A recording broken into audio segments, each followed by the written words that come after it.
చెప్పరా. అరే మామ, బయటికి వెళ్దాం. బయటికా? ఎందుకురా? ఇంట్లో నా పిల్లంతో టార్చర్ రా. ఊరికే బంగారం కొనివ్వు అని టార్చర్ పెడుతుంది. కొంచెం ప్రశాంతత కావాలరా. సరేరా, వస్తా ఒక హాఫ్ అన్ అవర్. సరే మామ, వెయిట్ చేస్తా. అందరి భార్యలు అది కొనివ్వు ఇది కొనివ్వు అని టార్చర్ పెడుతుంటే మరి నా భార్య ఎందుకు ఎప్పుడు నన్ను ఏం అడగలేదు? అవును బుజ్జు, అందరి భార్యలు అది కొనివ్వు ఇది కొనివ్వు అని అడుగుతారు కదా, మరి నువ్వెందుకు నన్ను ఏం అడగవు? ఎందుకు అడగాలి? బాగానే చూసుకుంటున్నావుగా.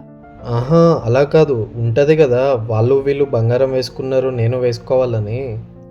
కన్నా నేను బాగానే ఉన్నా. నాకు అది కావాలి ఇది కావాలని కోరికలు ఏం లేవు. నీతో ఉన్న ప్రతిరోజు హ్యాపీగా ఉండాలి. బహిరంగంగా భర్తలను చంపేసే భార్యలున్న సమాజంలో భర్త బాధలను బాధ్యతలను పంచుకునే ఆడవారికి వీడియో అంకితం.